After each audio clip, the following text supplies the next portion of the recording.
नमस्कार, मैं डॉक्टर जितेंद्र कुमार, व्यायाम शिक्षक, महामना मालवीय इंटर कॉलेज बच्छांव, वाराणसी में कार्यरत हूँ। आप सभी और आपका परिवार भी स्वस्थ होगा। मैं आशा करता हूँ कि आने वाले समय में भी आप और आपका परिवार पूरी तरह से स्वस्थ रहे। इस समय वैश्विक महामारी कोरोना की वजह से भारत में लॉकडाउन चल रहा है। भारत ही नहीं बल्कि विश्व के अधिकांश देशों में भी लॉकडाउन की स्थिति बनी हुई है, जिसके कारण सभी का जीवन लगभग थम सा गया है और बच्चों का अध्ययन एवं अध्यापन भी प्रभावित हो रहा है।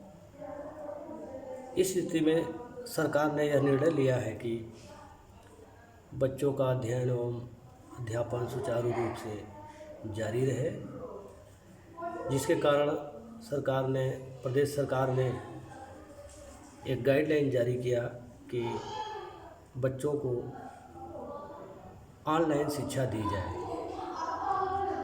जिसके तहत आज मेरा जो टॉपिक है सर्कुलेटरी सिस्टम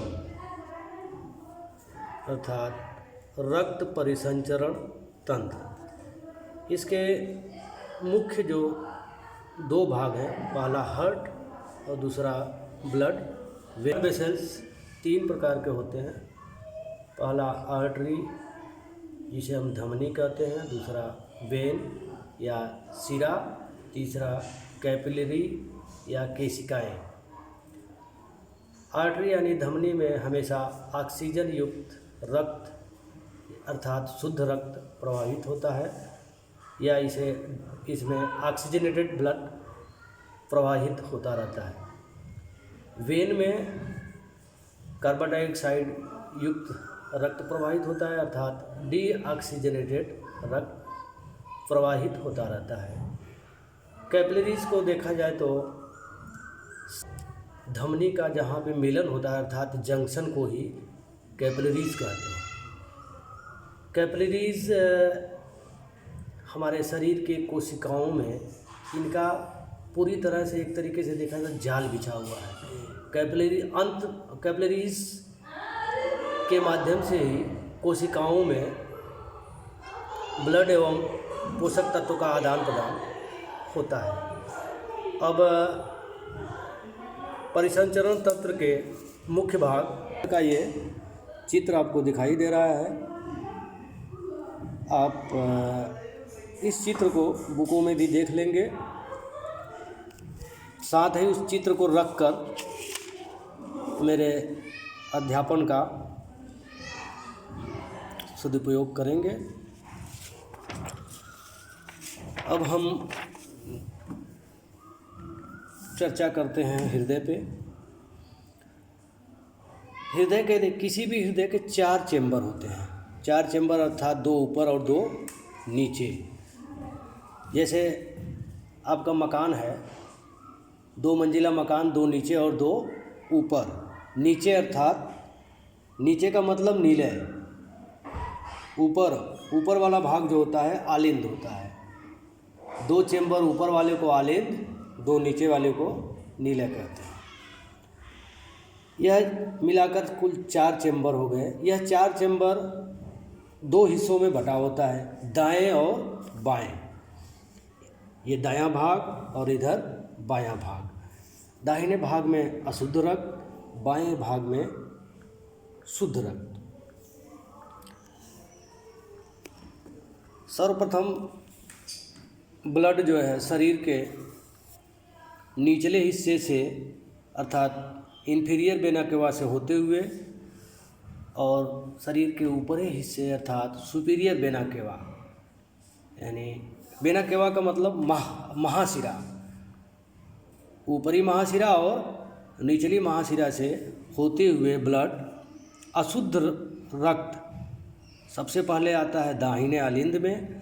दाहिने आलिंद से होते हुए एक यहाँ पे कहिए उनके बीच में आलिंद और नीले के बीच में एक दरवाज़ा होता है जो एक ही तरफ खुलता है, केवल नीले की ओर, नीचे की तरफ खुलता है। जैसे ही ब्लड नीचे नीले में आता है, अर्थात दाहिनी नीले से होता हुआ पुनः एक नलिका यहाँ से निकलती है, ब्लड नलिका, जिसका नाम है पल्मोनरी आर्टरी यानी पल्मोनरी धमनी।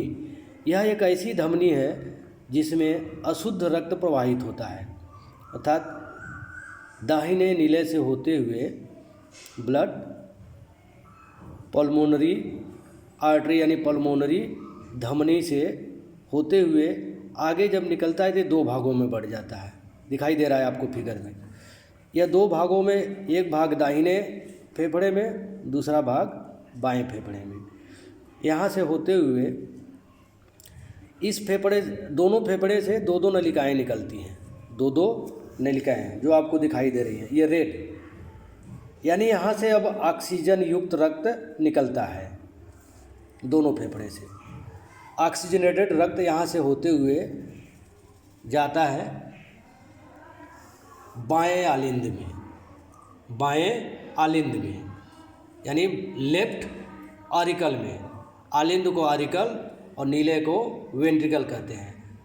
नीले का भाग नीचे वाला होता है, आलिंद ऊपर वाला भाग होता है।